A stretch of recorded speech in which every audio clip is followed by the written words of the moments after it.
What's up, guys, and welcome to Scourge of War Waterloo, episode 30. Can't believe we finally reached the 30th episode here. All right, so in our last two videos, we took a look at the French version of the Battle of Quatre Bras, and in today's episode, we're going to be taking a look at the same battle from the Allied perspective. And once again, it's a 3-hour scenario, and again, I'll be splitting it up into two videos, each an hour and a half long. So we play Sir Arthur Wellesley, the Duke of Wellington, and again the time is 2 p.m., June 16th, 1815. And the situation here, I'm just going to scroll down a little bit. And okay. So the situation is the crossroads of Quatre Bras was of strategic importance because the side which controlled it could move southeastward along the Nivelles-Namur road, being a key artery for the defense or defeat of Brussels. The crossroads is now being threatened by leading elements of the French army. Upon hearing this, Field Marshal Wellington, your command has the immediate responsibility of protecting Brussels by stopping the French at Quatre Bras. Wellington, after meeting with the Prussian commander Blucher at Bray, is moving urgently to Quatre Bras and ordering all his immediate forces to this vital crossroads. Meanwhile, the Prince of Orange's 2 brigades and 2 batteries will have to hold back the French attack until help arrives. And our mission is initially delay the enemy from reaching Quatre Bras, and once sufficient reinforcements have arrived, to attack and clear the enemy from the field. All right, so we're going to scroll down and take a look at the map here in a second. And okay, so here we have the map. Now you can see basically all we have is 2 brigades. We have some of the first Netherlands up front, and the rest of them in the rear by Quatre Bras. And on the right, the same thing. We have some of the second Nassau Brigade on the right, and the other half of it in reserve. Back by Quatre Bras, along with a smattering of small units in the Bazou Wood. The French, of course, as we know from playing the last scenario, have 2 whole divisions, 2 brigades of cavalry, and 3 artillery batteries. So initially, they outnumber us quite heavily. However, everything that we did right as the French in the last video is exactly everything that the French are going to do wrong under AI command. And everything that the AI did wrong in the last video is what we are going to do right as the allies in this scenario.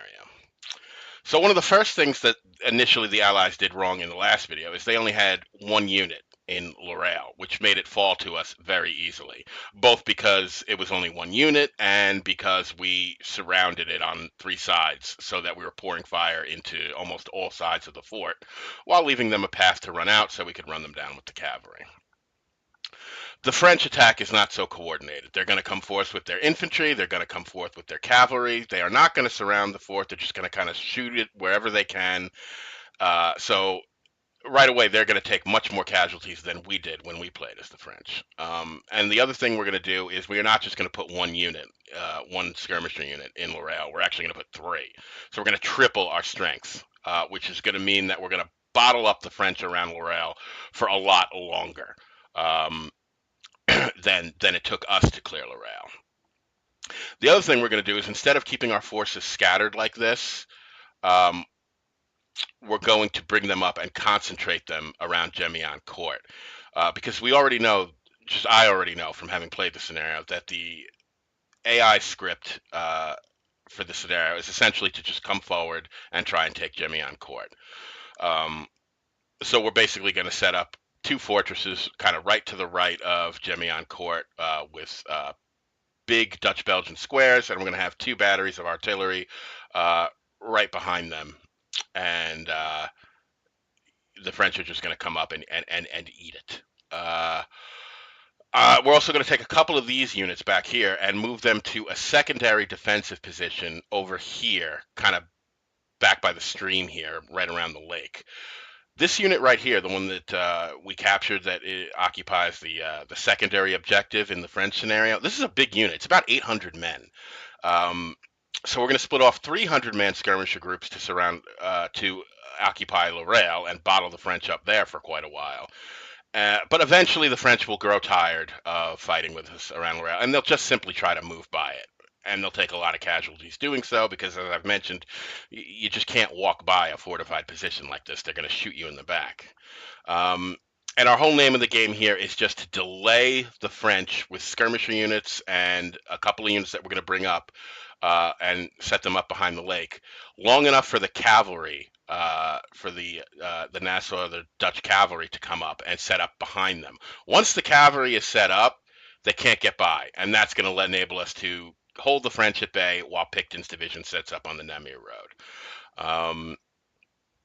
And after that, this is very easy to hold here because the AI script is just uber simple. It's just come forward with your infantry and the cavalry and try and take Gemioncourt. They don't really stray from that, despite the fact that, yes, we're going to abandon Grand Pierrepont for now. We're going to pull all these units out of the Basel Wood and make our defense right here. The thought of actually moving around and through the Basel Wood to outflank this position and make it untenable and force me to fall back on Quatre Bras, that's just not something the AI would ever think of. It doesn't do that. It does whatever it's scripted or programmed to do. And just from having played the scenario before, I know that it is just going to come forward and try and attack Gemioncourt. So there's no reason for us to protect our flanks like this. We don't need to, because I already know the AI will not do that. It will not try and outflank your position and force you to fall back on Quatre Bras. They're just going to come straight ahead. So all we need to do is just set up, the fortress. You guys have seen how good it is. It's, ridiculously good here because we're going to have two of them set up right next to each other. And pretty much once Pickton's division is up here and the cavalry is here, the French are never going to get to this objective on the new. It's never going to happen. In fact, we end up bottling them up around the lake, and it's pretty much we destroy them. The same thing here. Once the reinforcements come up, the French really aren't that big a force. When Bonaparte comes up, we are going to let him take Grand Pierrepont. It is a victory objective, but we don't need it. And because it's so far out on the French left, it's tough for us to defend. So we're just going to let them have it. And we're going to use the time they're taking to do that to set the Brunswick Corps up in full battle line in the Basel Wood, where that objective is, so that we hold it securely. And we'll be in a great position to defend against Bonaparte's division once they come forward in the Basel Wood. I use a lot of skirmishers in the Basel Wood because skirmishers are already really, really good in this game, and put them in heavy woods and they're even more stupid. So I split off tons of skirmishers almost from every unit I have in line and form kind of a forward line of skirmishers, and they're so good. They're absolutely ridiculous in the woods. That's pretty much it. It's a pretty simple strategy. Just form up our main line of defense right around Gemioncourt. Delay the French around Lorraine. Like I said, we're going to put three skirmisher units in Lorraine instead of just the one that the Allies had in it in the last scenario. We're going to deploy some skirmishers behind Lorraine to slow the French down as they try to bypass it. We're going to start to shoot them up. And we're going to slowly start to give ground until some of these units get into position behind the stream here, and we will bring the cavalry that's coming down this road up right behind them. And that's it. Once the cavalry is in place, they can go no further because obviously they'd have to form square, and that would stop them from advancing. And that will give us the time to bring Pickton's division up from the north here and set them up along the Namur Road. Later on, some objectives change. This objective disappears and one appears up here, and we just have to advance Pickton's division to occupy it. The Basel Wood objective, it comes and goes. You capture it, and then it disappears. It's a waypoint objective, but then later on in the game, it appears exactly in the same spot as a hold objective. So even after you repulse Bonaparte out of the Basel Woods with the Brunswick Corps, just leave them there. We get so many reinforcements in this scenario. It's absolutely ridiculous. So there's no reason to move them. It's not like your other parts of the line are going to need help because you just have so many reinforcements that are going to be coming down. Alten's 3rd Division comes down. Some more Brunswickers come down. The Coldstream Guard comes down. I mean, by the end of the scenario, you have almost 40,000 men on the field, and it's just ridiculous. You don't even use half of them. Because our defense is going to be set up so tightly that it's just impossible for the French to get by it. So yeah, when even after you capture the first waypoint objective, after you repulse Bonaparte's division, just stay in the Basel Wood with the Brunswick Corps. Just let them hang out there because near the end of the game, another objective is going to pop up there, and that is a hold objective that you can just hold till the rest of the game. And Gemioncourt is an objective all through the game. It's not worth a lot on its own, but the fact that it's active through the entire scenario, all 3 hours of it, means it's still worth a decent amount of points. Quatre Bras is also an objective, but it's only worth about 10 points a minute at the start of the scenario. Holding our positions is more important than holding this objective. So you're going to see I'm going to leave this objective uncovered because I need to bring all these units forward at first because we don't have a lot of men. At first, we are really outnumbered. So we need every one of these units. So I'm going to let the Quatre Bras objective go. It's not worth a lot. It'll be worth more later, but then later on we'll have more troops and we can afford to occupy it. But right now, we're just going to pull all our men that are in reserve back here and bring them all forward and set up our brick wall defense here from at Gemioncourt, as well as delaying tactics from Laurel to the creek here to give the cavalry and Pickton's division time to come up. And that's pretty much it for the strategy. It's not as complicated as the French strategy because the French had to attack, keep positions first, and then set up a defensive line. And as always, it's tougher to shift from the attack to the defense. But in this case, we're on defense the entire time. And, just by virtue of the time it takes the French to advance up the road and the time it takes the French to advance towards the rail gives us time to set up our defense. All right, so we'll scroll down a little further here. As you can see, once again, we need 15,000 points for a major victory. And I believe that's pretty much it for the strategy here. Yeah, so let's, I think we're going to launch the scenario here, and I will pop my old Scourge of War beverage, and we will get started here.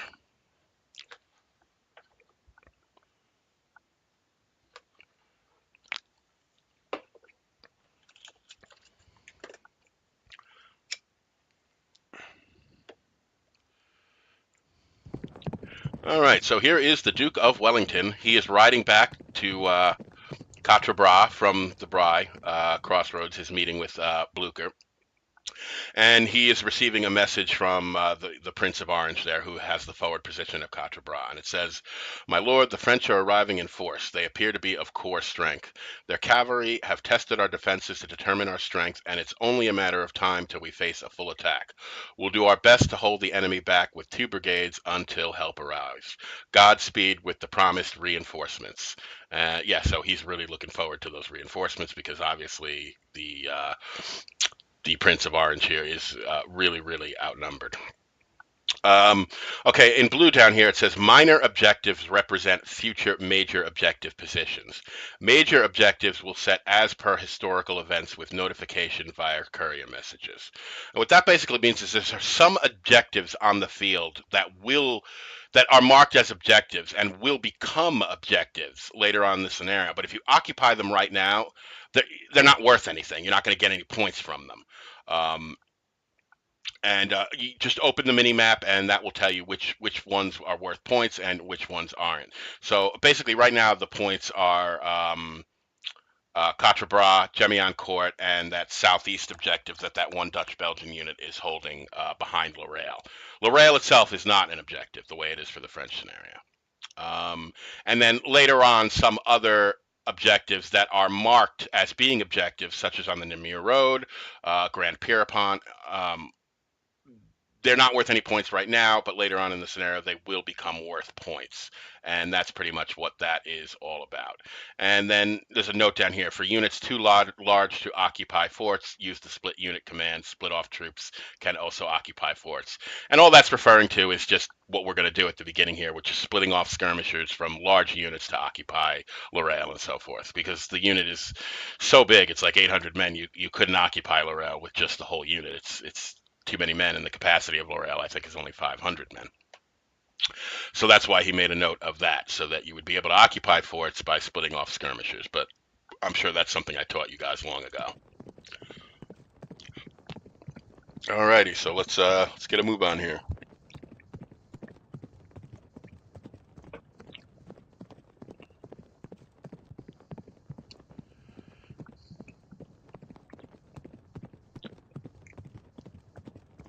And I've just left it up long enough to read it. That's why it's just still up there. I paused it to talk about it instead. So it'll click off in a moment here, and then we'll get going. All right, so there is, you notice that the ones marked in black and red with an X, those are the objectives that are not worth any points right now. All right, so here's our big 800-man unit behind Laurel, and like I said, we're going to split off 300-man skirmisher groups and just send them into Laurel, which I said is not worth any points, but it is going to delay the French, and that's more important than anything. Like I said, I'm going to actually give up certain objectives just to bring more troops forward and delay the French.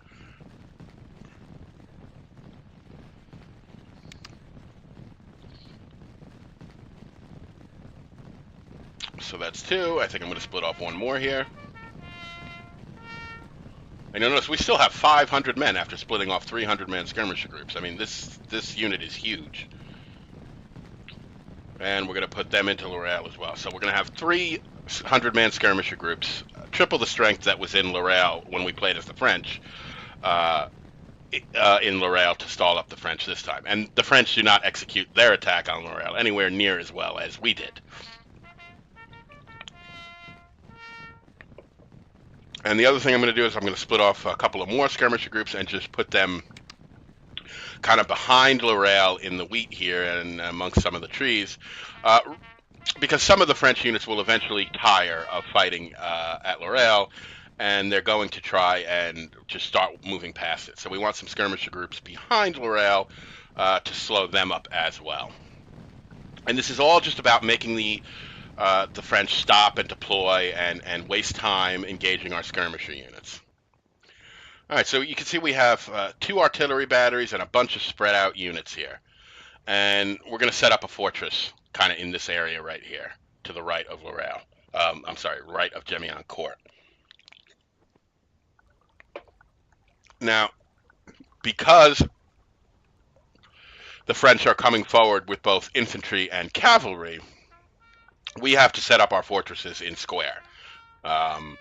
However, we have to be careful about putting skirmishers in front of the squares like we normally do, because the cavalry and the infantry do come pretty close, and the cavalry will charge the skirmishers if they get a chance to. So normally square against line infantry is always a disadvantage for the square. However, we're going to make up for that disadvantage by having our artillery right behind them.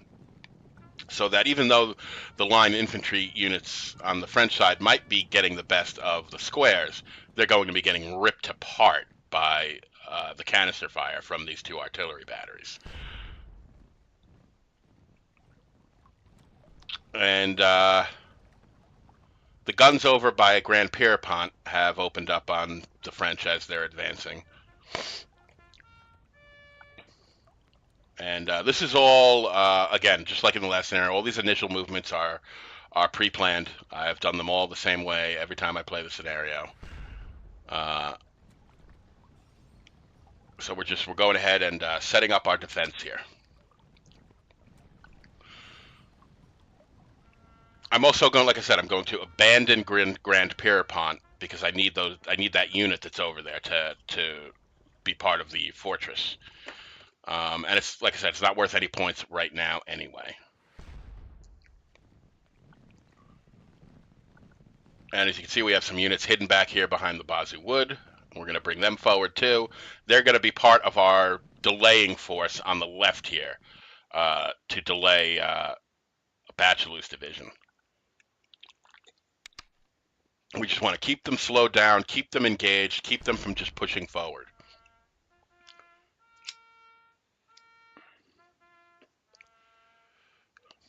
And I'm not placing them with too much precision right now. I'm just getting them moving to the general area where I want them to be. We'll have plenty of time to fine-tune our positions because we have a couple of layers of defense in front of us that are going to hold up the French anyway. So, like I said, I'm just kind of, you know, plopping them down, kind of in the general area where I want them to be. Nothing too precise or anything.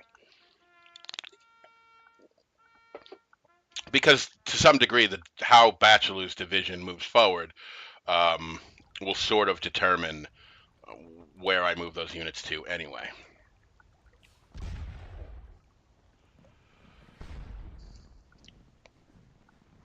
So there is a little small unit in here of 177 men, and I'm going to bring them forward to be in front of Gemioncourt, and I'll have them act as skirmishers and such, just to annoy the artillery, annoy the infantry, and give the cavalry something to waste their charges on.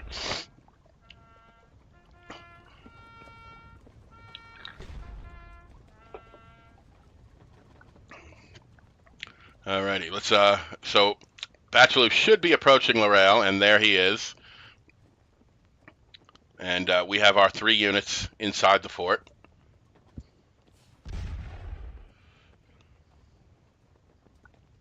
And you can see he's advancing with his whole infantry and his whole cavalry. So that's one of the reasons I put more units inside Lorel than the Allies did in the previous scenario, because I wanted to hold for longer. And I'm going to split off some more skirmishers. This one unit, no matter how big, is not going to be any match for an entire French division. So it's actually better to split them up into a bunch of smaller units to just be as much of a pain in the ass as we can. All right, so our units inside the fort, they're all Jaegers, have engaged.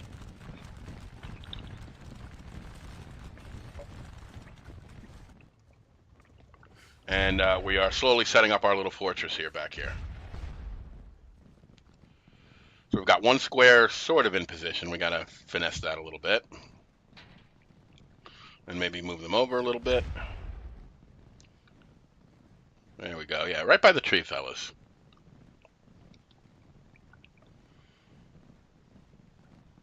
And we have our other unit coming over from Grand Pierrepont to take up the right. And we're going to leave this cavalry, this artillery battery forward for now. Sorry. Because the cavalry here is not going to do anything like what we did with their single squadron charges to take the guns out. Again, the AI just doesn't think like that. So we can afford to leave them forward for now and withdraw them when the cavalry gets closer.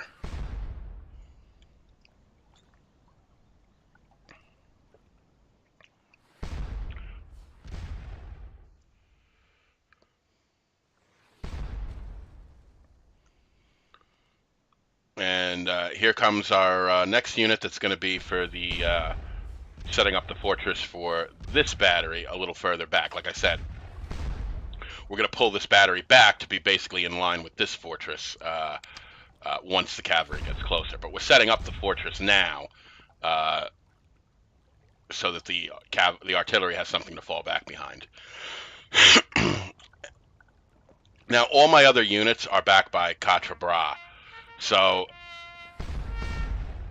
I don't think that unit, the left, the one that I have set to be the left square for this fortress, is going to get here in time. So what I'm going to do is split off a skirmisher unit to basically be the left square.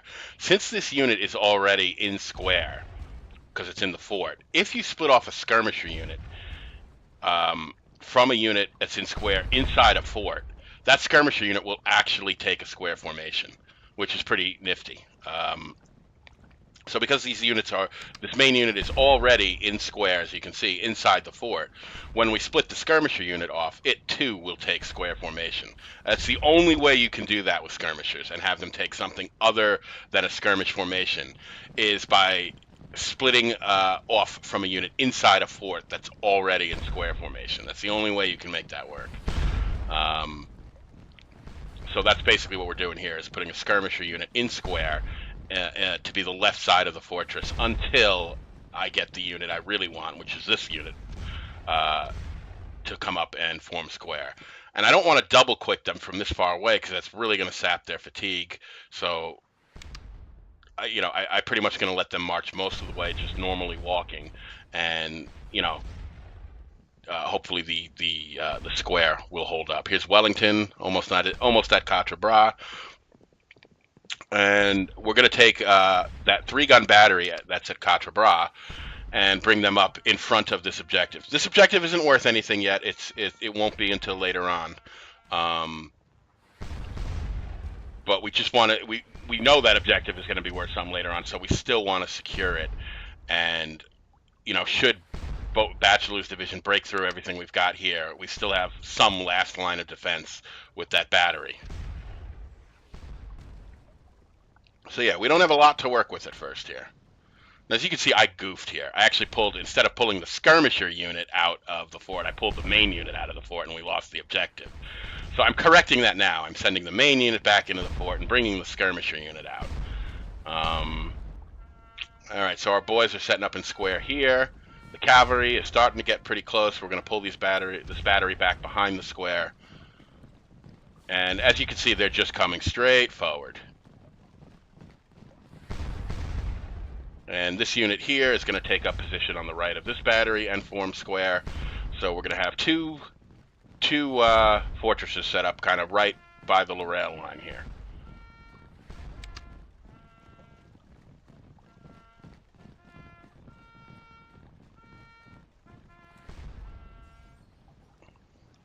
And the rest of these units are coming up. This one is meant to be the left square that will take over for the skirmishers that are coming out of the fort now.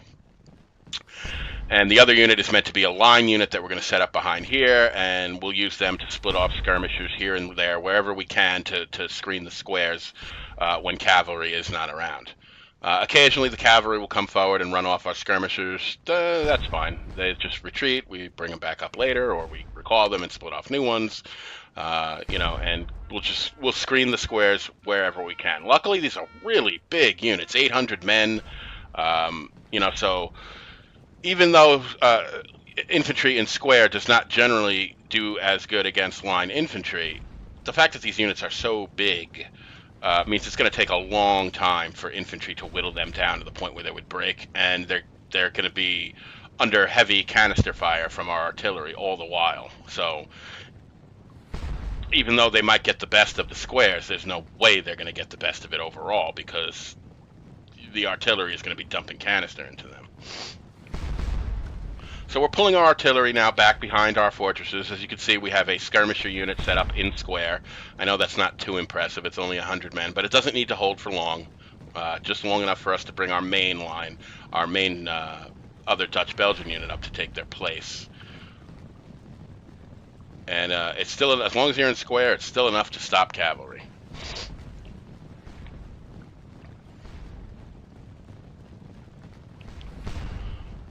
All right, so you can see our battery heading for the Namur Road objective, which, as I said, is not worth anything right now. We no longer have this objective because I've split off too many skirmisher units, and we no longer have enough men in range of that objective. But that's okay. Don't be worried about that right now, because it's more important to delay the French than it is to hold on to these puny objectives that aren't worth a lot right now anyway. I'm actually going to pull that main unit now back further, so I can start setting up a second line of defense by the creek. Alrighty, so I'm just going to fine-tune the square a little bit. I think it's a little far to the left, and I want to adjust the spacing a bit before the cavalry gets here, because I want these guns to be really well protected. All right, so the cavalry has now decided to let the infantry pass through because all of our units are in square, and so the cavalry can't do anything. So, of course, the logical move is to send the infantry in to shoot up the squares, and then the cavalry can run them down when they break. What they don't understand is that by leaving all their artillery back here and back here, we're getting a free arm to use. We're getting to use our artillery at close range, while their artillery is way too far away to really make any kind of difference. Same thing that happened in the last scenario. We're going to turn it against them this time around.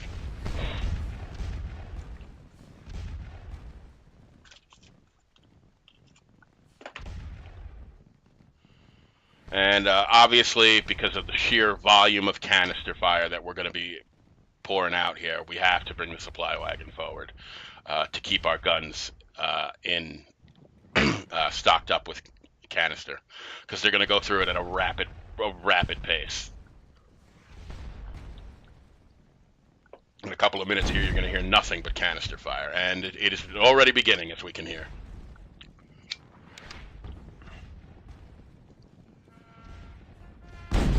And yeah, so the infantry is starting to move forward to engage the squares, and as you can see, the artillery is just ripping into them.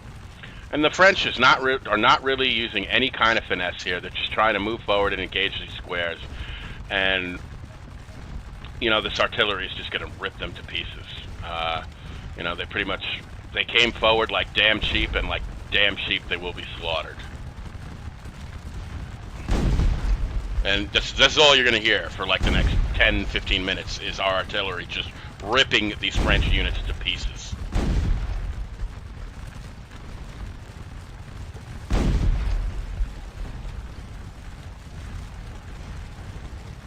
So as you can see, Campy's brigade has advanced past the fort and is now engaging our skirmishers.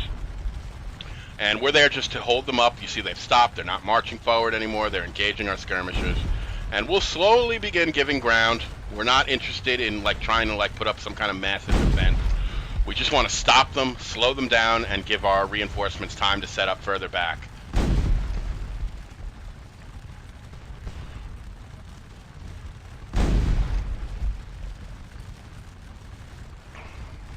As you can see, I've abandoned the objective at Quatre Bras. It's not important right now. Delaying the French is the most important thing right now.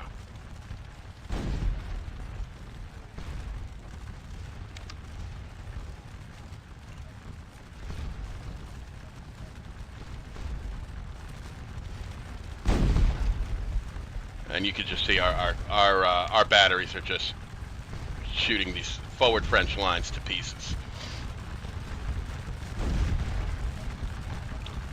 Even one of our squares is even ahead.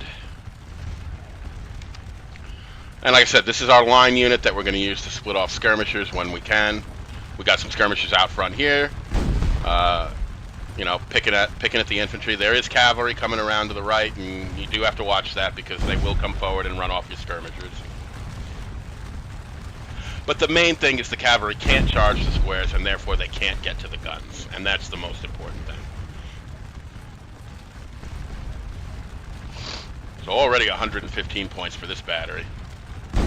In just a couple of shots. And these are all canister shots. You can see every one of them telling. And we're just dropping the French everywhere along the line.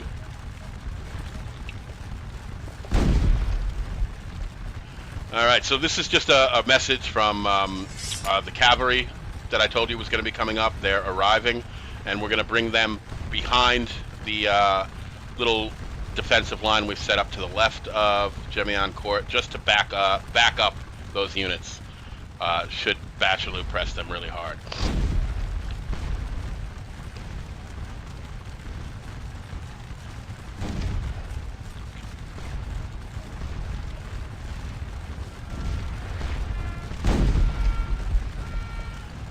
So we have pushed back one French unit already.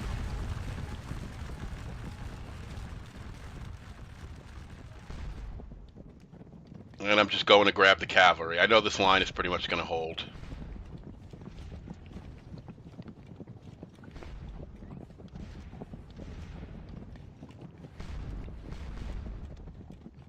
And I think they're approaching. Yeah, there they are.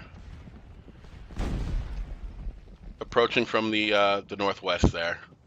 And I'm going to take command of the brigade commander, and I'm just going to set him up behind this little line we have set up along the creek here. And like I said, this is just the wall I want to set up to give Pickton time to come up, so that even if the French do push all of this back, once they hit that cavalry, there's no moving forward anymore. You have to stop and form square.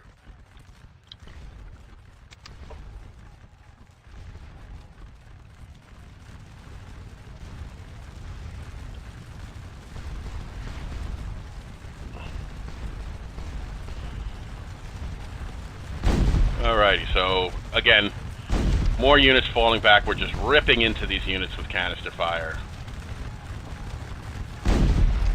And we're inflicting terrible losses on the French here. This is why this formation is so good. You can see we actually routed a unit back there. You know, because the AI always sets up its artillery further back, I never need to compete with it. You know, and I can use my artillery pretty much penalty-free. And that's pretty much what makes this formation work so well. Now, anyone with any kind of common sense would never approach this, and you don't need to. The French could have just outflanked this position, gone through the Bosnian woods, headed for Quatre Bras, and made all of this irrelevant. I would have had to fall back. But, no, that's not their script. Their script is simply to come up and bang their heads against the wall at Gemioncourt, because obviously no one expected that there would be a formation like this capable of actually resisting it. You can see it, just nothing but canister fire, just ripping these units to shreds.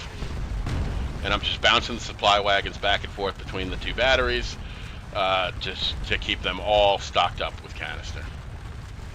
And it's a slaughter. It's an absolute slaughter.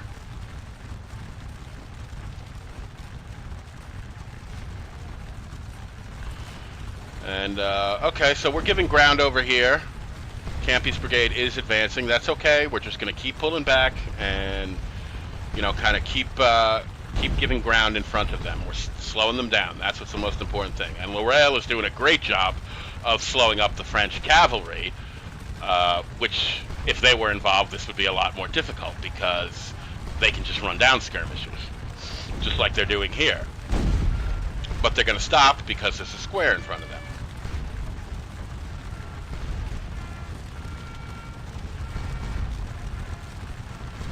And like I said, no problem. We're going to drop some horses. The skirmishers will run, but we can bring them back up later.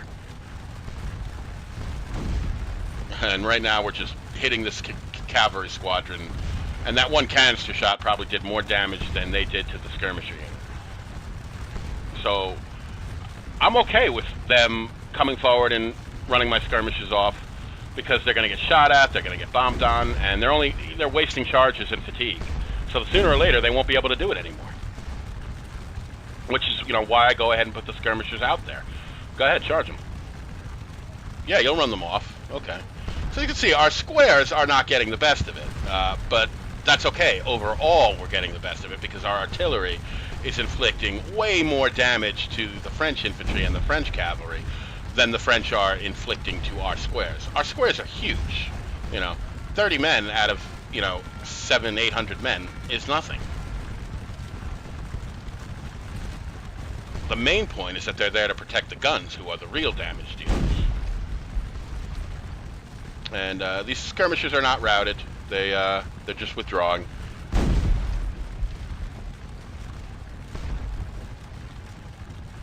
And now that we have another supply wagon coming up, I'm going to send this supply wagon over to the other battery, and this supply wagon coming up will be the supply wagon for this battery.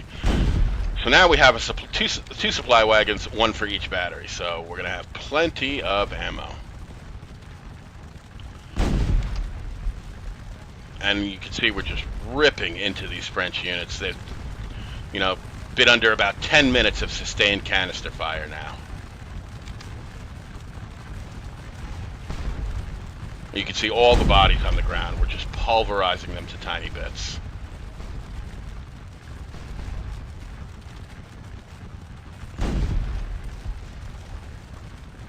And like I said, I'm not too worried about the fact that the squares are not going to get the best of it with the line infantry, because it's nothing compared to what our artillery is doing to them. And that's the most important thing. You know, they cannot stand here and just take this for long. Their units are going to be destroyed. You can see they're just routing away, you know, they're being absolutely obliterated. Okay, we have possession of the Namur Road objective, but as I said, it's not worth anything. You can see it says strategic, no points. You're not going to get any points from it counting down right now. It will become active later on.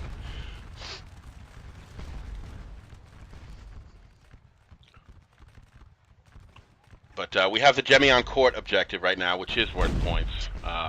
And that's one we're going to hold through the whole scenario. And I'm just wondering where my cavalry is. I would have expected to see them by now. Yep, there they are moving through the Bosnia Wood, because when I moved them, I guess I did not click use road, so they're just taking the most direct route and they're going through the woods. Oh well. Bachelor's division is still nowhere near, so I'm sure we have plenty of time.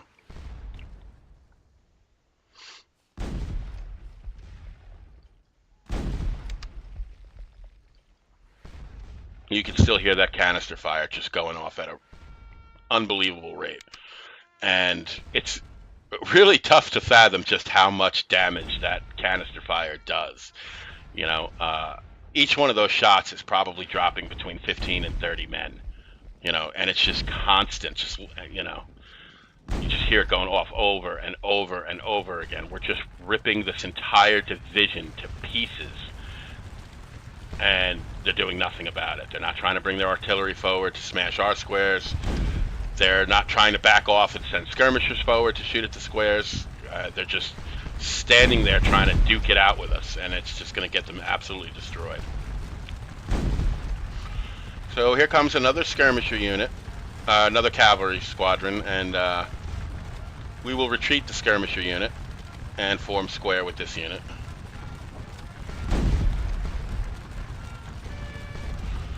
And they pull back, and now they're going to get shot at.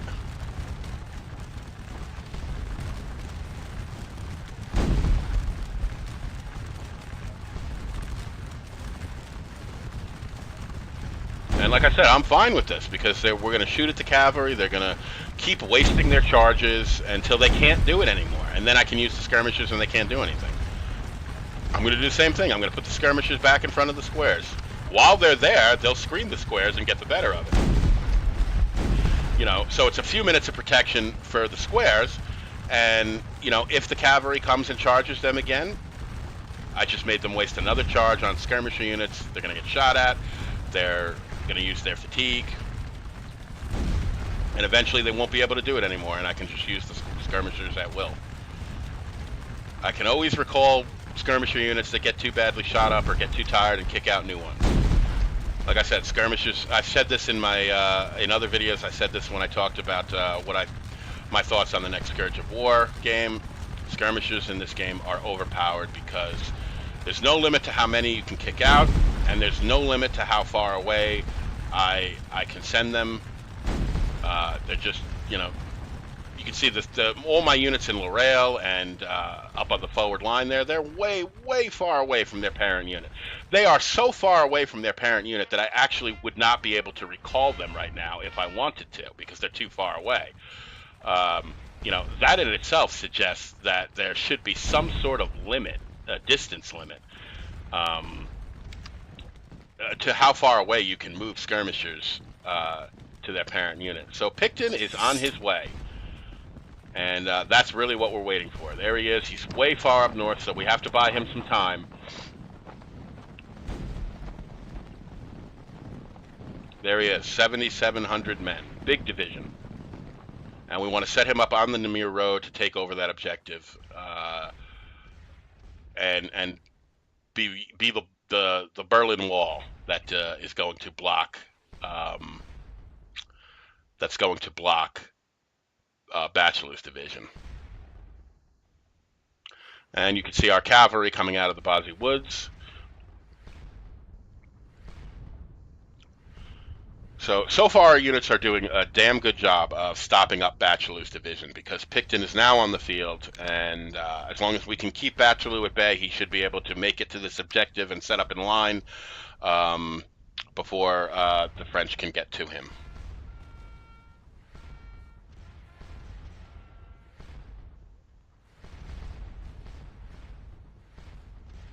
And we'll just march him there in road movement.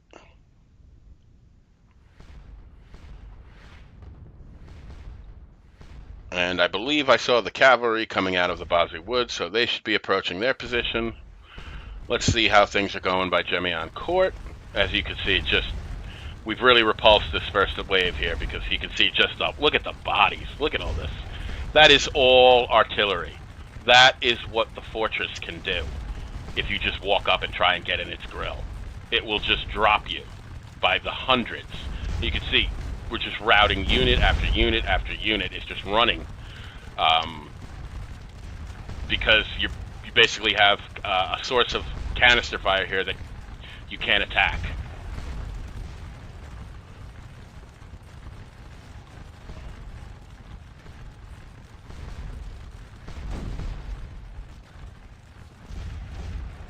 And we have Waterloo well stopped up again. Our skirmisher line is just kind of hanging out there forward, and we're going to set up a second skirmisher line kind of in these hedgerows on the other side of the creek here. And all of this is just to give layers of defense, layers of annoyance to keep the French engaged, keep them from being able to freely push forward. You can see we've really got everybody bottled up at Laurel. All of the French cavalry of Hubert's brigade is just stopped up there, as well as Hussein's brigade. And they don't have the fort surrounded. They have all their troops kind of clustered in front of it right here. You know, this can hold out for a long, long time. As you can see, they're doing good. This unit inflicted 98 casualties and hasn't taken one. One unit inflicted 75 casualties. All our skirmishers are doing good.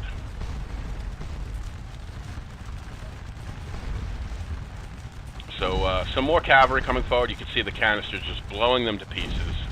I mean, God, canister is so devastating. And this is happy Rob time right here. This is what I love to do. You know, set up the fortress and watch these cannons just obliterate anything that comes near them. And like I said, that canister fire is no joke. It is by far the most effective form of fire in this game. There is nothing else that even comes close to canister fire's effectiveness in this game. It is the meta. It is the most effective tactic available, is to bring your artillery to as close a range as you can safely and use canister fire. And, you know, once you guys understand that and how to do it and how to bring batteries to that kind of range, protect them, and let them bomb away, you can see just how effective the fortress is. This is nothing. This is 4 battalions and 2 artillery batteries, and they're destroying an entire French division. We've sent what, 5-6 units routed already? You know, it's I'm not kidding when I say the formation is the fortress is messed up. You know, it damn near breaks the mechanics of this game because of how effective it is at delivering sustained canister fire. So Campy has had enough of these skirmisher units and is just trying to push forward, and the hell with casualties. He's going to walk through these skirmishers no matter what.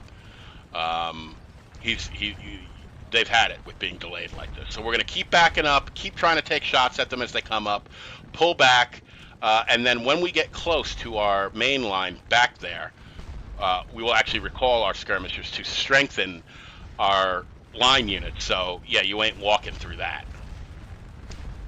You can walk through skirmisher units. Yeah, you'll get shot at, you'll take some casualty, but ultimately skirmisher units cannot stop a whole brigade from coming forward if it damn well sets its mind to doing it. And that is what Campy's brigade has decided to do here. They're sick of engaging these skirmishers, and they want to push forward for the objective. And there's nothing we can do to stop them from doing that. Like I said, they can just walk through the skirmisher units. All we can do is keep backing up and shooting them as they approach and getting some casualties. And like I said, as they approach, we'll start to recall some of our skirmisher units to strengthen those line units.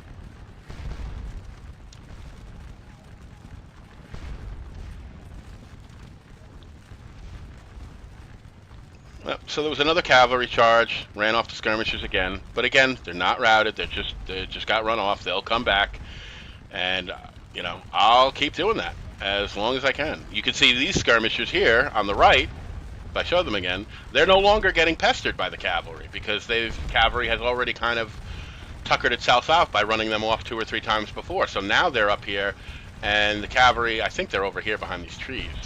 You know, they're not pestering them anymore.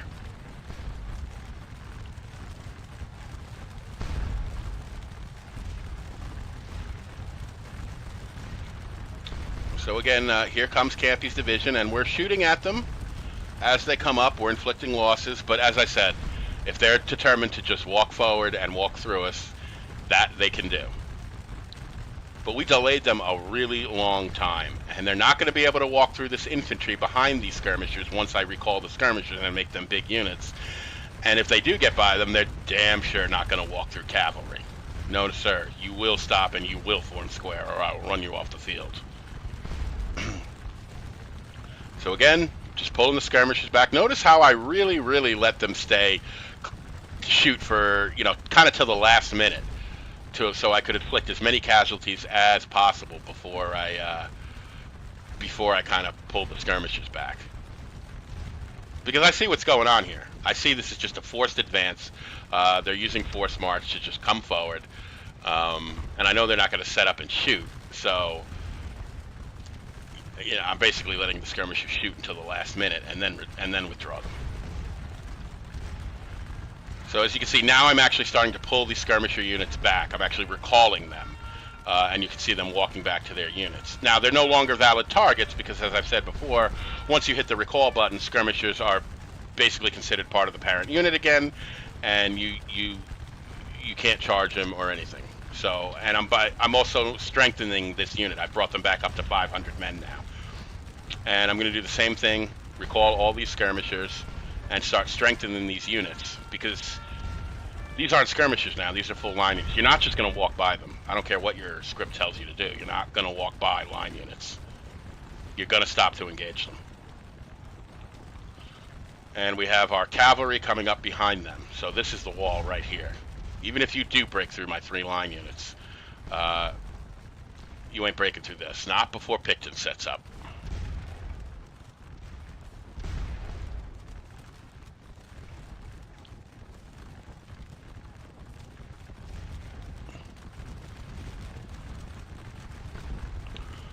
So we're reforming our line here. We got our skirmishers. Let's set these guys up in line. So these units are a lot bigger now. Notice that now Campy's brigade has stopped because they have to engage this. You can't walk through this. You can't walk through a bunch of 500-man line units. Doesn't work that way.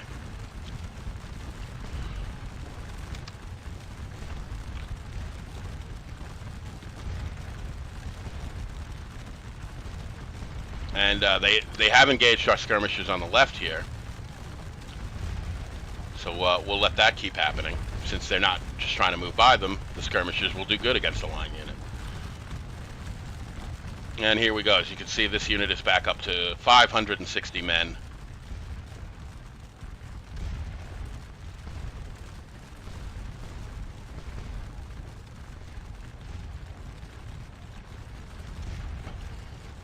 Take a quick peek.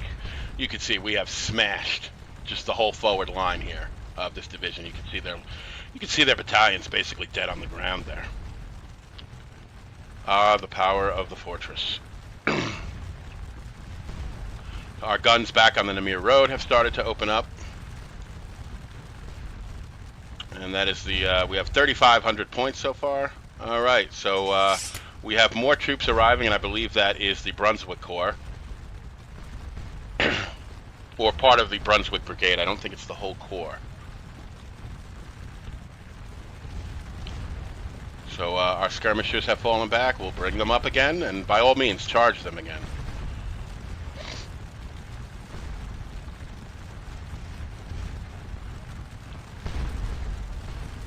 Look at this. Their artillery is coming forward because Campy's brigade was placed on, or the whole division, it looks like, was placed on forced march. So these guns are just trying to move to their assigned position, and now they're in trouble. Limbered artillery. What happens when you capture artillery with infantry? You crew them. So we're gonna get some guns. I'm going to wait till they get nice and close so that I can charge as many of them as possible without going forward of my skirmisher line. And here we go. We're going to capture all these guns, crew them, turn them into into Dutch, Belgian guns. And now we're going to have artillery over here too.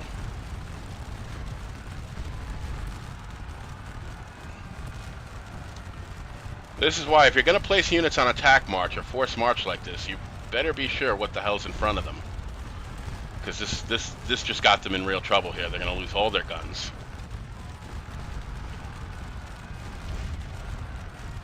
And these guns are close enough, and they're behind the skirmisher lines, so they're screened. They're close enough to start ripping canister into these units.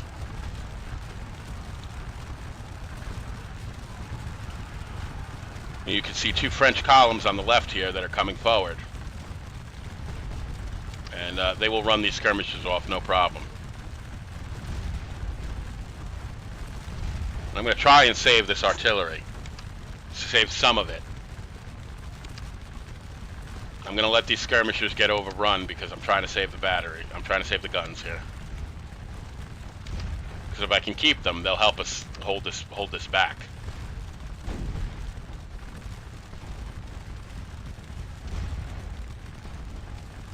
As you can see, the skirmishers are giving ground, and I'm rushing to get this line unit into position in front of these columns here, and let this cannon shoot them in the flank.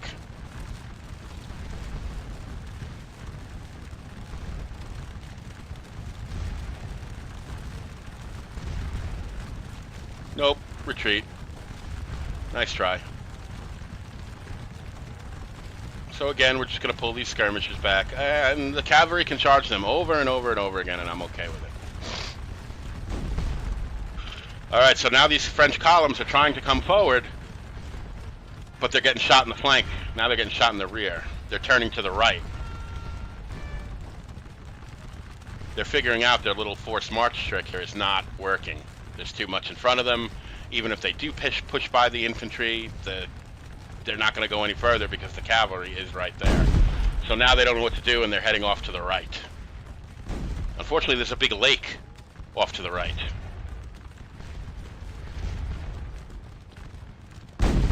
And they're just getting bombed on by these cannon that we captured.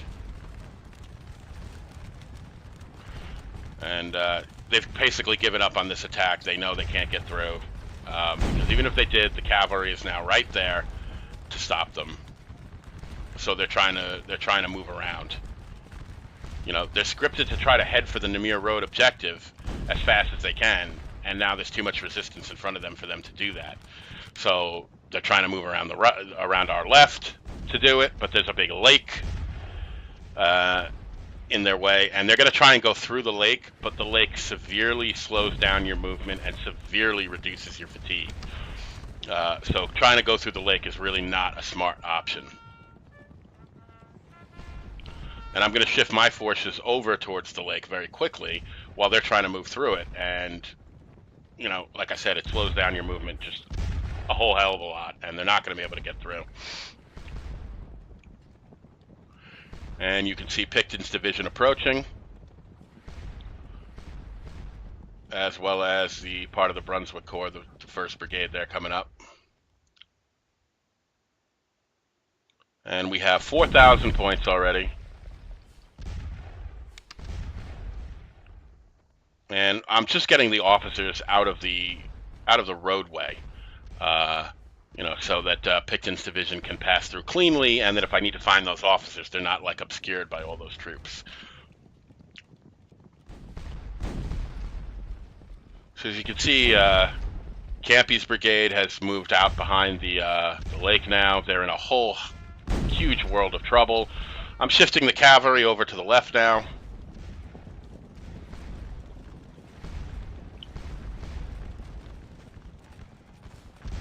And this fortress has just absolutely crippled this French division. I mean, it's crazy. Crazy what kind of damage that they inflicted.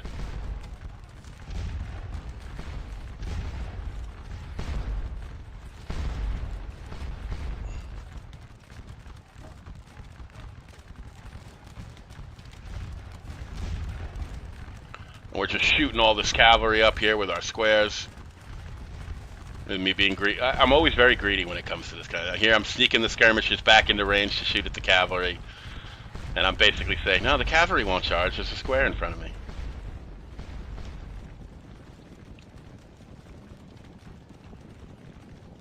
And I'm just shifting my forces over to the lake here. I'm amazed that they're trying to go through it. This doesn't usually happen. Usually they just kind of get stalled in front of this area. Sometimes they do actually push my infantry back, but the cavalry is right here.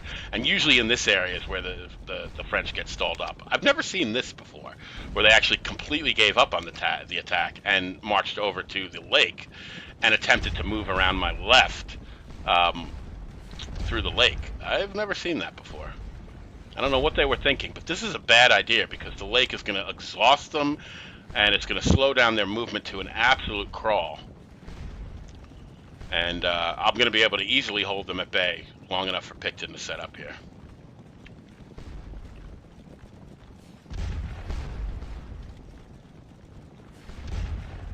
And this is just a nice bonus too. We have a bunch of single guns here that we can use to shoot these boys up. They don't know what to do.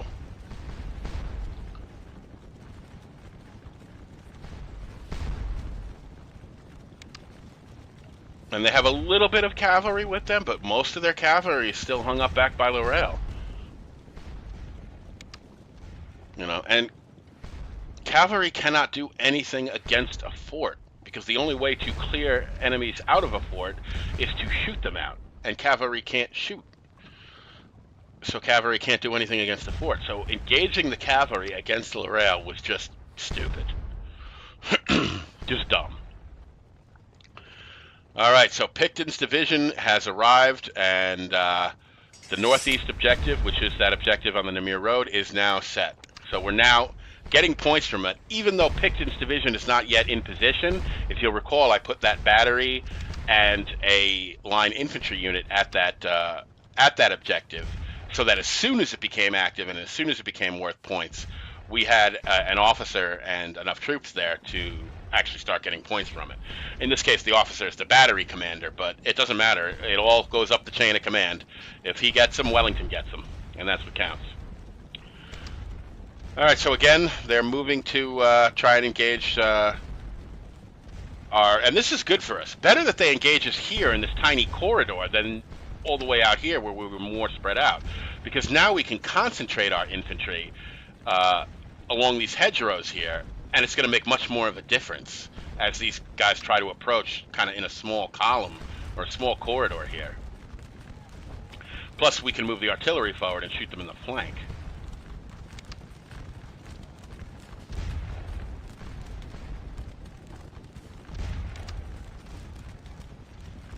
And you can see our cavalry moving into position. If anybody tries to cross the lake, when they come out, they're in for a surprise.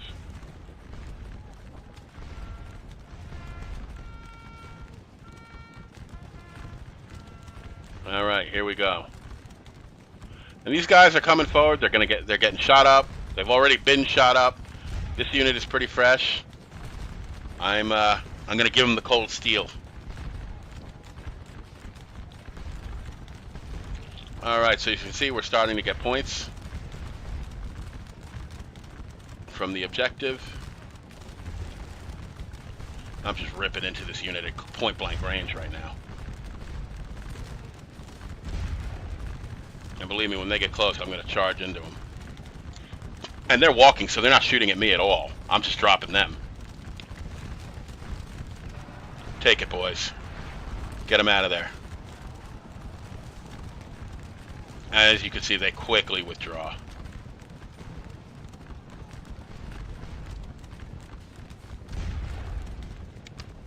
And like I said, I'm not interested in pursuing them. These aren't a bunch of Rambo soldiers here. They're just, they're level 4 volunteer. They're not great troops. I just want to contain. I want to contain all this long enough for Pickton's division to come up and set up. Once Pickton's set up, I'm not worried about anything, because Pickton's division alone is probably bigger than everything that the French have on the right here. So Pickton's division is filing through Quatre Bras as we speak. And our cannon on the left here are beginning to fire canister into these units' flank. And as you can see, they're trying to cross the river. And look how slow they're moving. I mean, it doesn't really work. They're just going to get shot to pieces.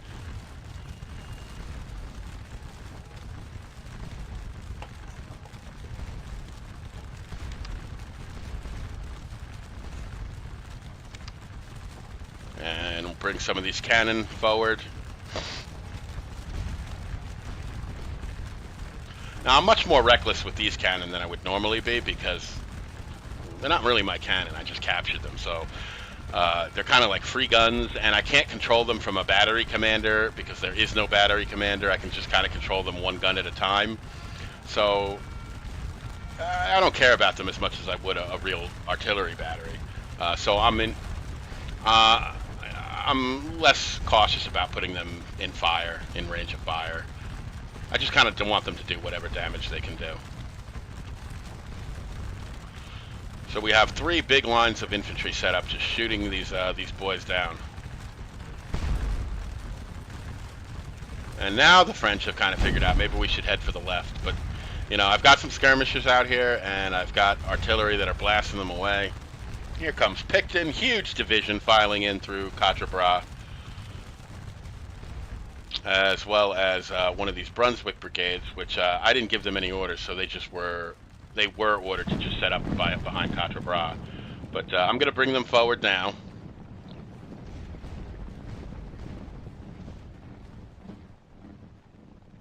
And they'll make a nice reserve to be set up behind the Gemioncourt line.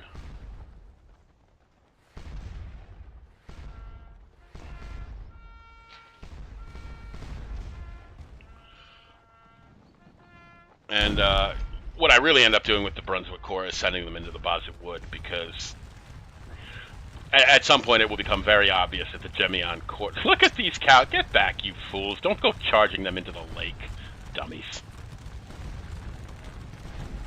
Overzealous cavalry. Get back here, you bums. Yeah, I'm gonna have to take command of these guys because they're hungry for some French blood. A little too hungry. You don't go charging into the lake, you morons.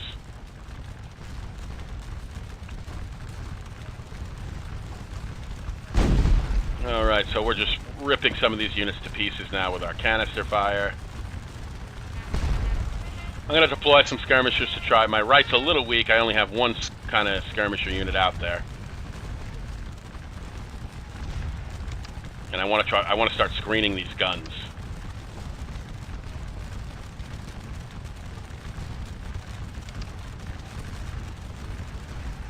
Look at these dummies. Stop going for the frickin' river.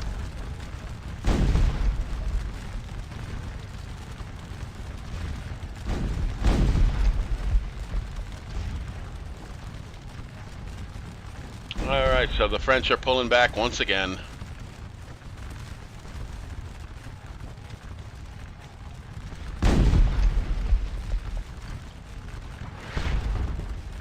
And artillery's just bombing away on them with canister fire. That's their own guns shooting at them too, by the way. We captured them. Thanks for the guns, boys. They're definitely helping us out. Make sure to thank the Emperor for us. And yeah, we're just cutting these units to pieces with canister fire. Love it. Some of these batteries these guns are taking a few casualties, but what the hell? They're not my guns.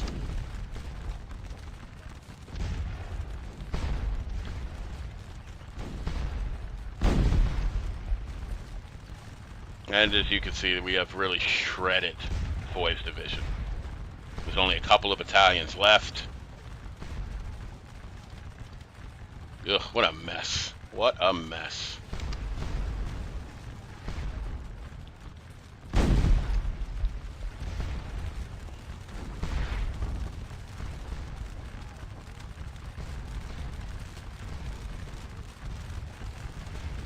So boy, have they got themselves in a fix here. Bottled up behind a lake.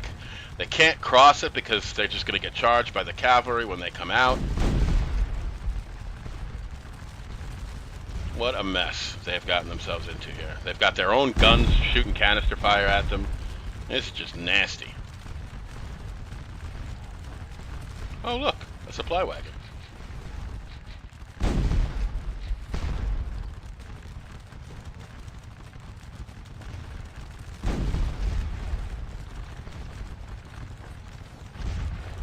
And here comes Pickton's division filing into position along the Namur Road.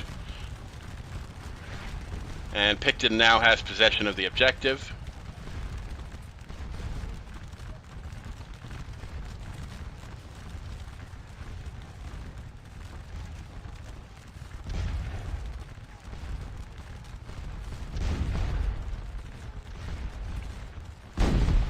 So not only did going over to their right, our left, not work for them, but now they've completely separated themselves from Foy's division, which is all the way over here by Gemioncourt. So now their forces are basically divided and cut off from each other. Which is why when we played as the French, I made such a big deal about linking up our lines between Foy's division and Bachelor's division. So exactly this kind of thing couldn't happen.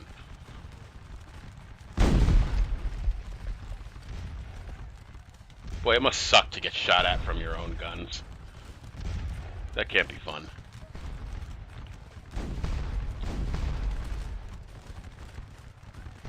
So yeah, we've got cavalry and infantry in this lake. Just stuck there.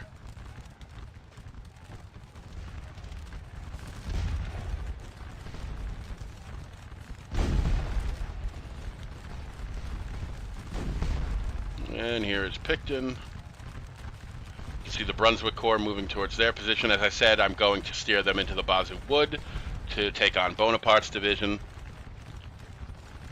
I'm not sure if how much of that will get covered in this video. I think that a lot of that might be in part 2.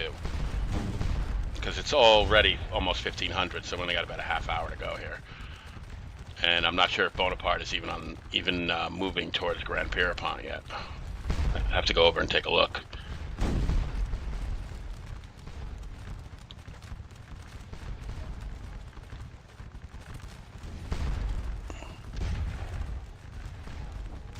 So we've really broken up this. What's left of Bachelor's division here. Now he doesn't even have his whole force here. Most of his cavalry is still backed by Lorraine, so he really did a poor job here of keeping his forces concentrated. You know, and by not engaging Lorraine correctly, and by wasting a lot of time with our skirmishers that we had set up out there, we really slowed down his advance and gave ourselves time to bring the cavalry up, and now Pickton is pretty much up. The last of his men are kind of filing into position here.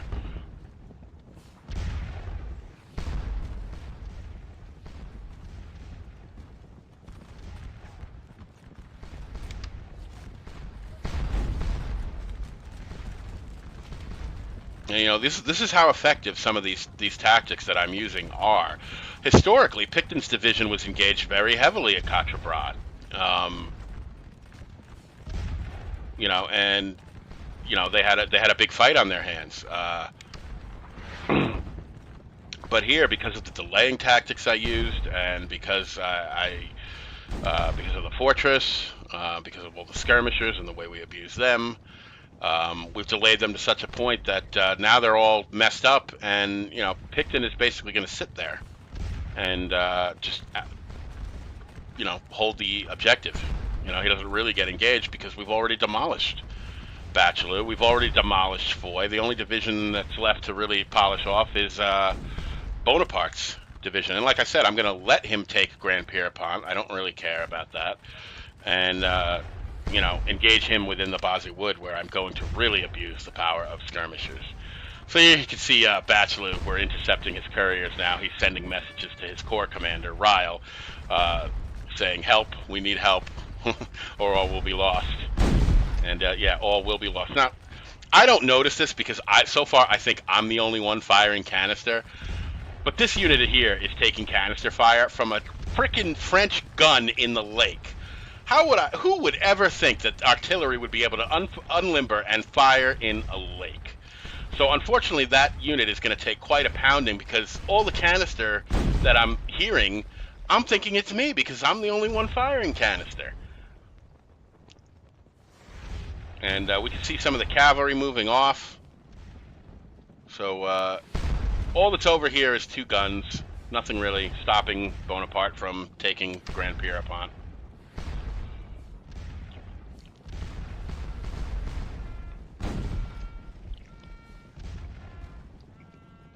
And with the cavalry coming, I really just want to get the guns out of there. No reason to be a hero with only 2 guns.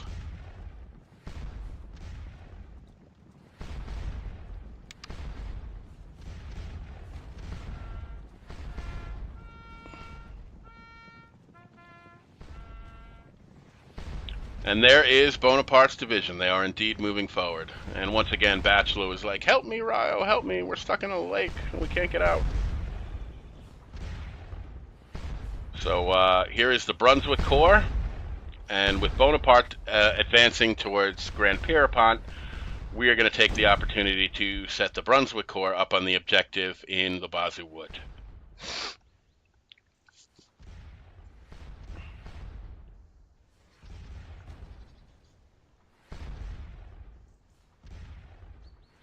And I'm going to set them up in line with artillery front.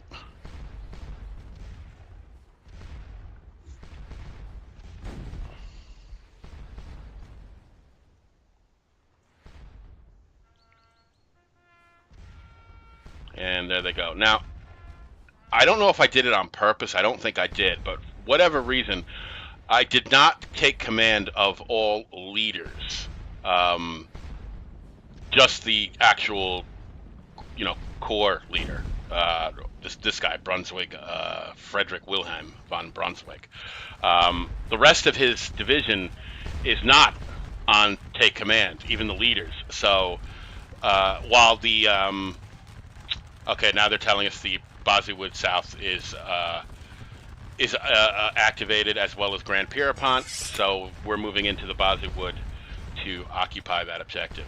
Getting back to what I was just saying, yeah, usually I take command of all leaders once I set a formation, just to make sure that all units set up the way I want them to. And in this instance, I don't know if I forgot to or whatever. The infantry all sets up the way I want them to, but the artillery sets up in a really weird way that I've never seen before. But basically, they set up with guns kind of here and there, dotted all throughout kind of the Bazou Wood, kind of some in the front, some on the side, some in the back. And when I actually go in there, and once the division is deployed, and see how the guns are deployed, I actually decide to leave them that way because it was actually really effective to have the guns kind of just one battery spread out kind of with a couple of guns here and a couple of guns there. We're actually able to get a lot of good shots off that way. And so by the way the guns deploy in the Bazou Wood, that largely determines my skirmisher placement to screen the guns. And it was one of those happy accidents, I guess, that I didn't take command of the officers, because had I done that, the entire 8-gun battery would have just set up kind of in one spot, instead of taking a couple of guns here and a couple of guns there and putting them at various points throughout the line, which is what the battery commander on his own decided to do. And I actually decided to use that. I thought it was a good deployment.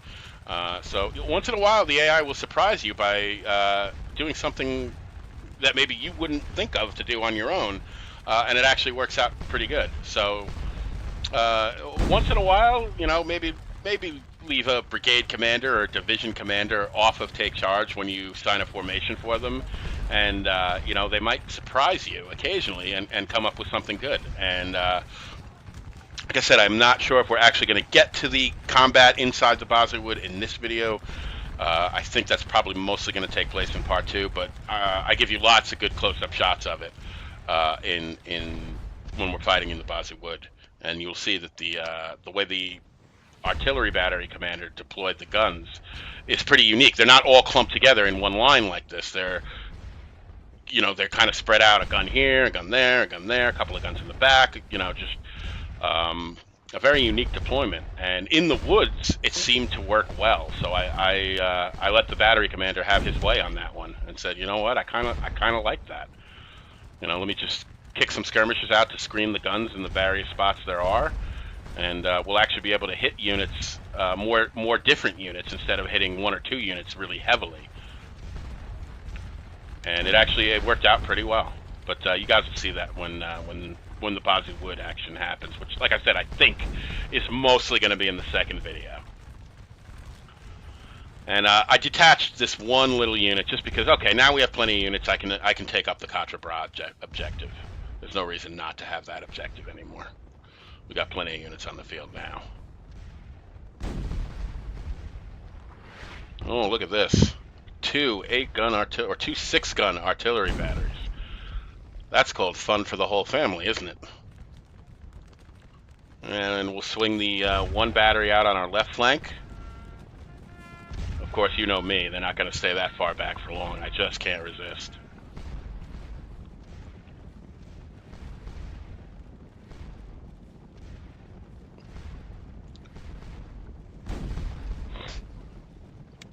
And I'll bring another battery forward too. I don't really have any kind of real idea what I want to do with them right now.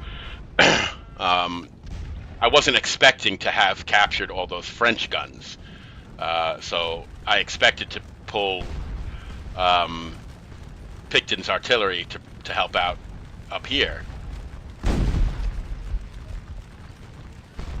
But with these French guns that we captured, we actually have quite a bit of artillery up here that's doing a number on some of these French.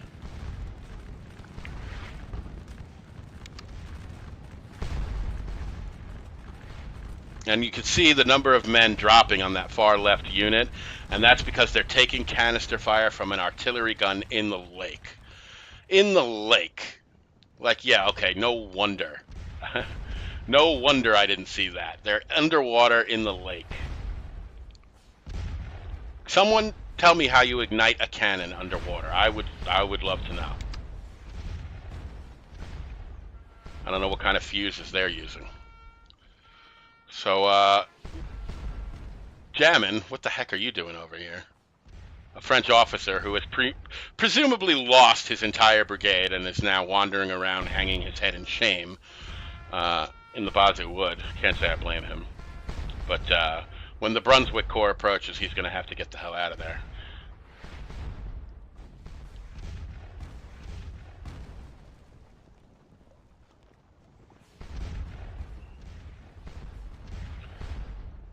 And you can see the French approaching.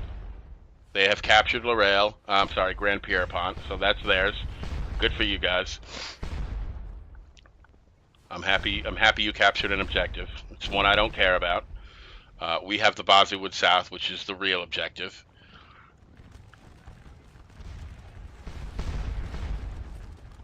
And so now we have 3 objectives, and we have Gemioncourt, we have the Namur Road, and we have Quatre Bras. So now our points are going to start to add up a little quicker.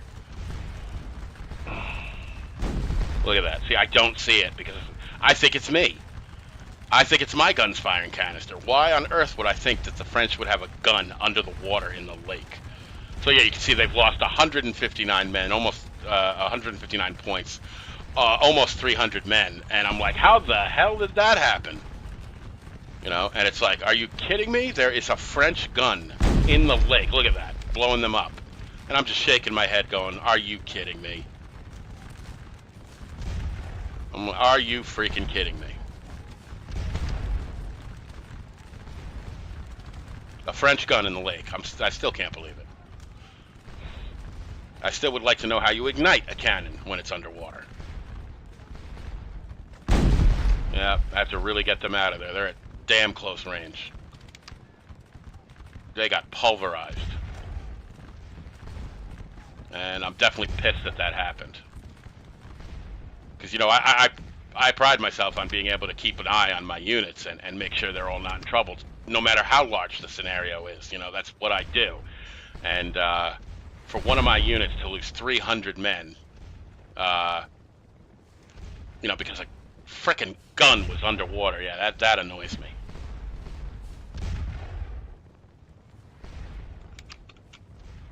That definitely annoys me.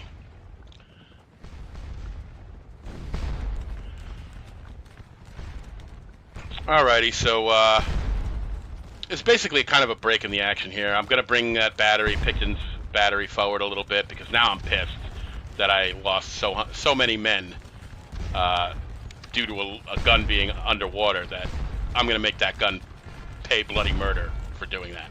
So I'm going to bring this whole 6-gun battery forward. I'm just going to pound every single unit in the lake there. You guys are going to pay for that, I'll tell you that much. But anyway, I'm going to make a quick run to the fridge here, and I will be right back, guys.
Alright guys, I am back. So the Brunswick Corps is moving into the Basel Wood, and they're going to set up shop to meet Bonaparte's division, who unfortunately is being a little overzealous in that they have their force divided right now. They have, I think they have Foy's brigade holding the Grand Pierrepont objective, and rather than wait for the Grand Pierrepont objective to run out, Bonaparte has sent Bowden's brigade forward towards the Basel Wood. And unfortunately, one brigade against one division is not really a fair fight, which ends up resulting in that, you know, by the time Soy is finished with Grand Pierrepont and comes forward himself, that we have already taken care of a good part of Bowden's brigade, and he doesn't have much of a fair fight either. What he should have done, what Bonaparte should have done, is held Bowden back while, like we did. We did not go into the Basel Woods until we had both brigades, until we had the entire division.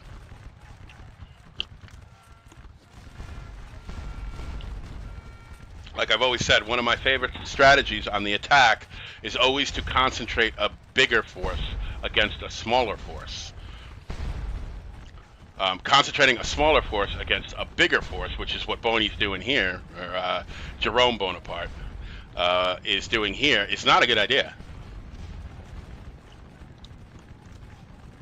Not to mention, we're delaying them with these 2 guns.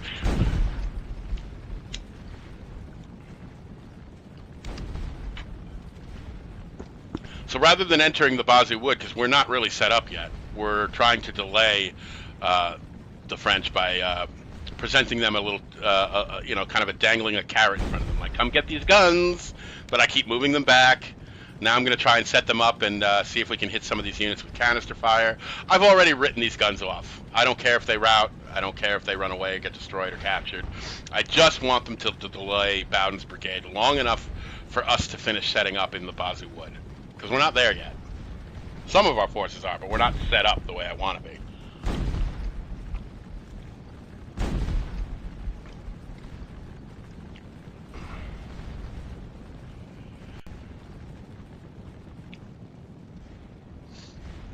All right, so here come the French, and I'm glad that they're more interested in our guns than they are in getting into the Basel Wood. And that was a mistake. They should have ignored these guns and just gone into the Basel Wood. Or they should have, you know, maybe detached one unit to go charge them and get them out of there. But they're sending all their forces towards these guns, and you know, it's stopping them from getting into the Bosnia Wood. Their artillery isn't even set up yet. Just these two guns are doing a great job of delaying them. Meanwhile, our Brunswick Corps is deploying inside the Bosnia Wood, ready to meet them.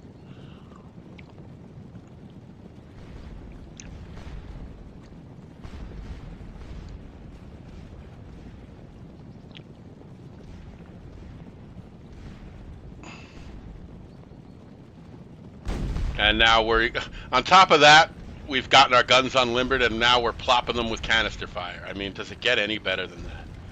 And as you can see, our guns are moving kind of, you know, to different parts of the line. And like I said, I don't have any of the leaders on take charge at the moment. And the battery commander just kind of deployed it kind of however he wanted to, and I kind of liked what he did. So we now have the Bosnia Wood South objective.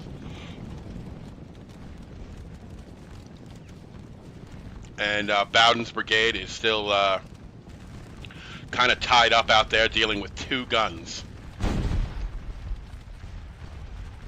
And we have virtually destroyed Foy's division. There's 4 battalions of infantry left. Most of the cavalry has all run off. We've basically crippled that whole division. And Batchelor's division, half of it's underwater, and half of it is kind of pulled back away from the engagement. So these guns have just unlimbered, and I'm going to make every unit in the lake pay a heavy price for shooting my unit to pieces. I was very unhappy about that.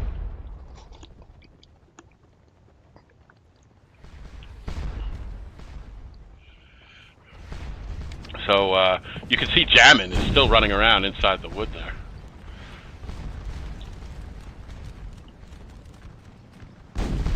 And these two guns are doing a lot of damage. They got 100 points already. Unbelievable. Keep firing, boys. I mean, you're doomed. Sooner or later, these French are going to come for you. But, hey, as long as they're all just stopped up back there, go get them. You're buying us precious time to set our units up.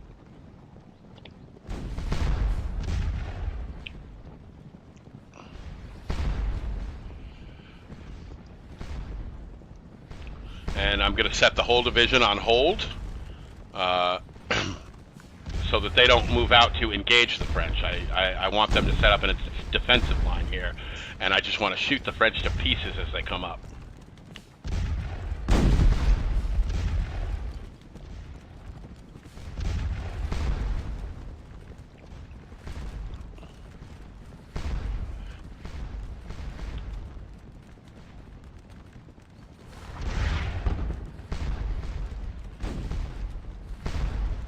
And you can see our guns are deployed kind of all spread out through the Bosnia Wood, as opposed to being forward in a concentrated formation. And inside the woods like this, I really kind of like it. And you'll see it'll really work out well. See how they're all kind of just deployed at different spots? You know, some over here, some over here. You know, at various points along the line, the guns have deployed, and I end up really digging it.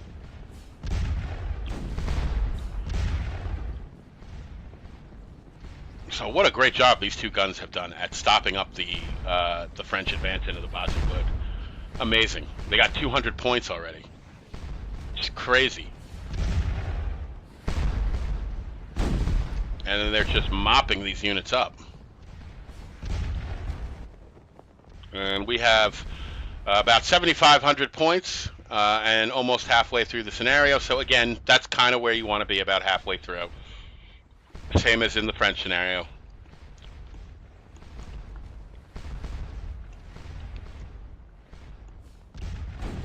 And just checking how everything is going here. Pickton's division is just sitting pretty.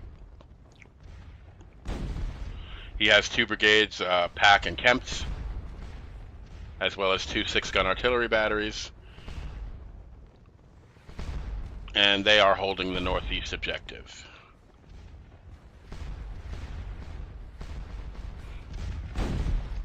And look at this, our units are still in Lorraine, actually. Because there's nothing there to shoot at them. there's just cavalry back there, and they're shooting at them. So we're holding up most of Huber's brigade all the way back at Lorraine, just with those 3 skirmisher units that we deployed in there. And I have to leave them in there because I can't recall them. They're way too far away to recall them.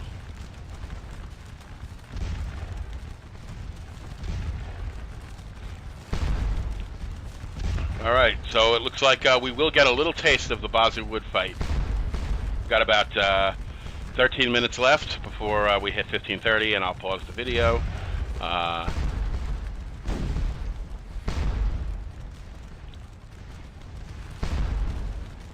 So we've repulsed 1 battalion. Here comes the rest of them, and the guns are now routed. And the officer got shot. He's dead. I knew they were doomed, but hey, they held up those French for a long time. And now we're set up to meet them. We've got our guns out. We've got infantry in the front, cavalry in the back. Some of our rightmost units are still moving into position, but we've got enough set up.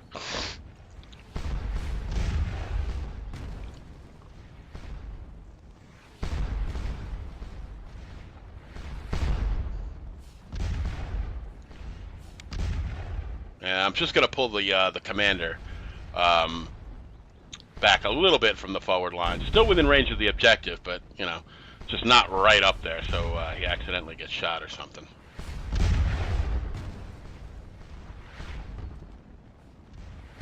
And with the repulse of that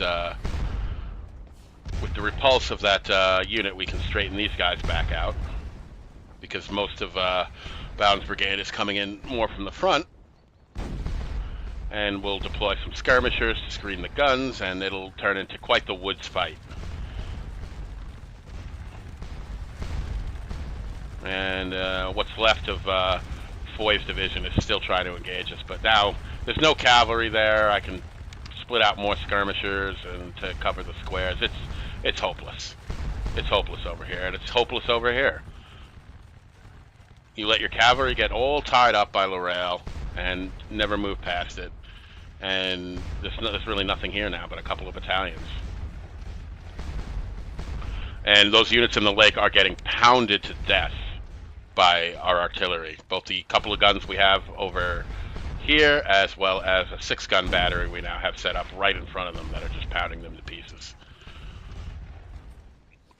And I'm still annoyed that my unit took that many losses from a frickin' cannon in the water. The one good thing is that the chances are that that gun is not likely to get resupplied, so when they run out of canister, they run out of canister.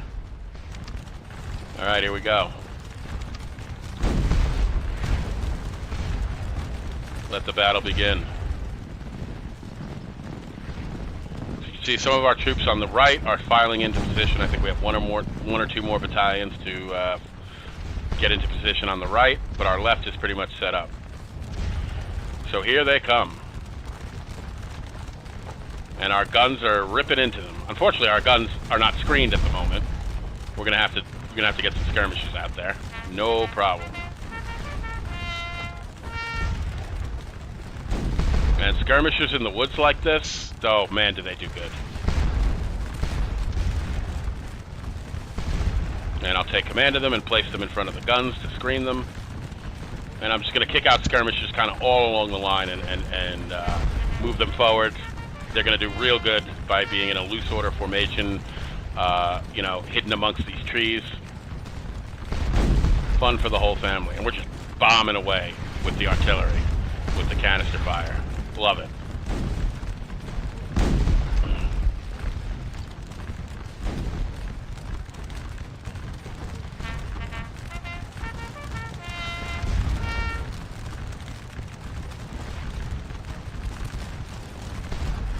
And I'm just kicking out a whole bunch of skirmisher units to set up a skirmisher line and both screen my guns and fire at these French line units.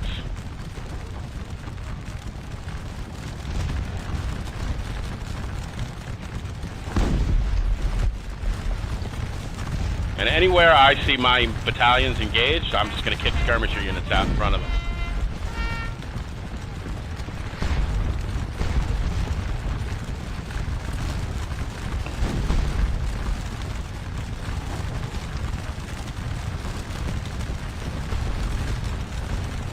And I believe that is the last of our infantry filing into position.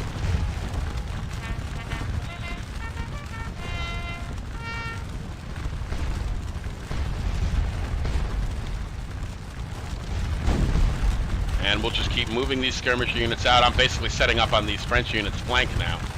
And I'm going to be shooting into them.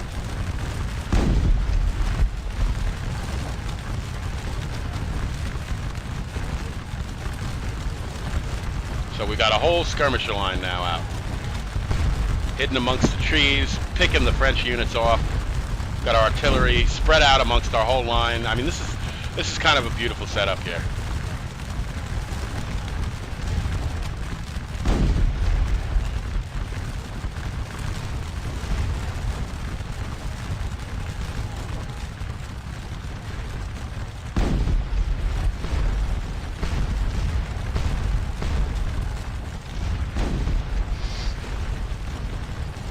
And we got some cavalry forces set up in our rear. We can actually use them if units try to move around our flank. We can use them to put them into square. But nothing like that is happening yet. So basically most of Bowden's brigade has engaged now and come into the Bosnia Wood. Soy's brigade is still back by Grand Pierrepont, occupying that objective. So our artillery is repulsing Bowden's brigade pretty easily.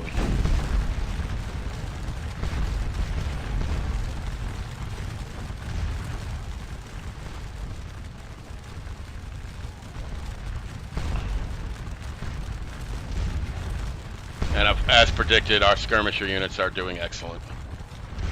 Oh, we had one more battalion to come in on the right. So we basically occupy kind of the whole front of the Bosnia Wood now.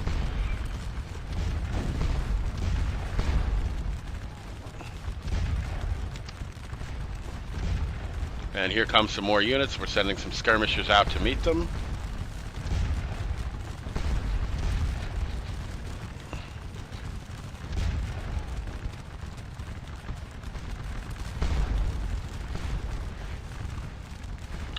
So none of Bowden's brigades routed yet. Most of them that their first attack got repulsed, but they just pulled back. They haven't really routed, so we can expect them to come forward again.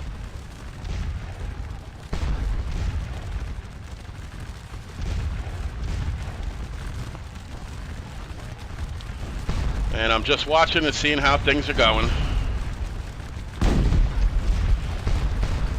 And again, we have our guns. We have some guns out front that every time a unit comes within range, they're just pulverizing them. But our skirmishers are screening the guns, so the guns aren't getting shot at.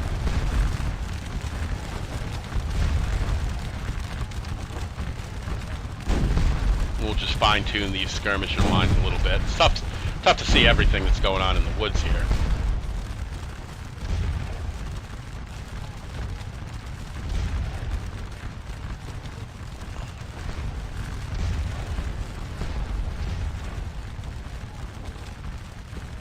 As you can see, our units are huge. We could kick out a real lot. There's no limit to how many skirmisher units we're going to be able to kick out here.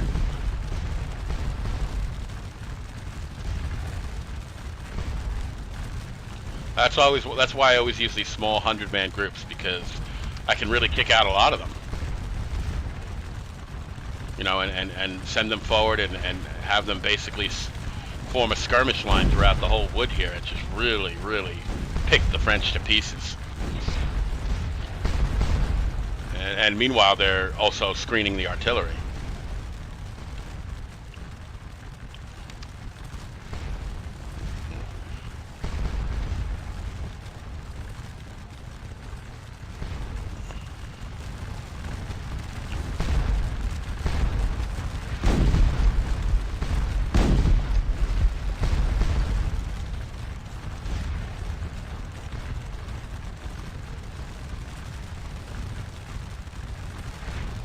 So they're regrouping now for a second effort here. They appear to be moving more out to our left.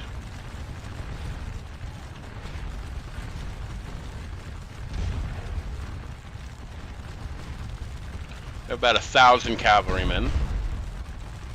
Looks like 4 or 5 squadrons.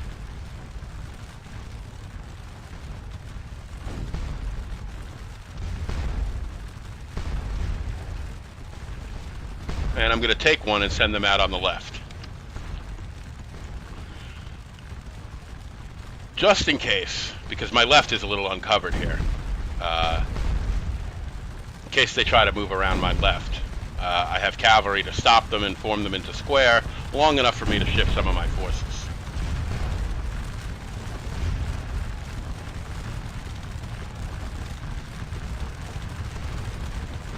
And all our skirmishers are doing just fine.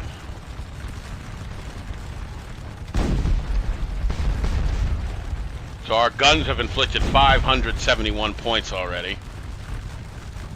Or they've inflicted almost 500 casualties. They've taken 12, but that was before I kicked the skirmishers out in front of them. So that's not too bad. And Waterloo's division still crying for help over there in the lake.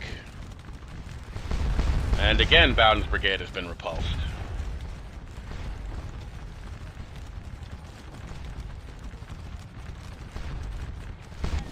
Here we are in the here we are back at Lorraine. You can see, look at this. This is all cavalry, and these units are all exhausted. But as long as nobody's shooting at them, they're not going to rout. They're just going to sit there, and it's nothing but cavalry that they're shooting at. So there's no infantry there. It's all cavalry.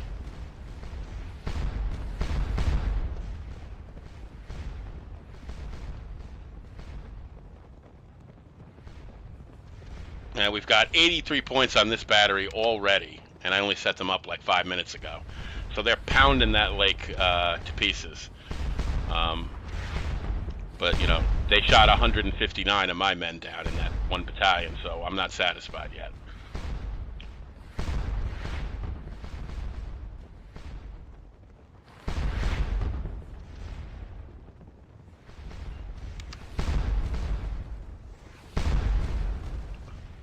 Other than that, not really much going on here. Waterloo's division has really been shot to pieces. They left most of their cavalry back by Lorraine, so that wasn't able to help them out. And yeah, Soy's whole brigade is pretty much still by Grand Pierrepont. So all we've engaged is Bowden's brigade so far on of Bonaparte's division. And like I said, that was kind of dumb for them to attack piecemeal like that. They should have waited until later on, after Soy had finished capturing that waypoint objective at Grand Pierrepont, and then moved in as an entire division instead of a brigade at a time like this. And that's got to come back to haunt them when they attack with Soy's brigade, because now Bowden has already been repulsed twice, and Soy's attack won't have as much impact as it would have had Bowden held himself back and attacked with Soy. But yeah, we're coming down to the end of it here, guys. I'm going to pause it at 15:30 again, and then we will cover the rest of the scenario in the second video. And here we go. 15:30 exactly. And we have about 10,000 points, so we're halfway through, and we are 2/3 of the way there. So we're doing excellent. We've destroyed pretty much all of Foy's division. Waterloo's division is bottled up in this lake. Their cavalry is stuck back at Lorraine. And we've already repulsed Bowden's brigade from Bonaparte's division in the Bazzi Wood twice. So things are going very well for us. And like I said, it's always easier to defend in this game than attack. And some of these defensive formations that I have, like the fortress, are downright unfair in terms of just how you're able to bring sustained canister fire to bear like that, and you know, protect your guns. It's just unfair because the AI has no idea how to deal with it. So, all right, guys, that's halfway through this scenario, and in a couple of days I will upload the second half, and after that we move on to the Battle of Ligny. So that's it for now, guys. See you later.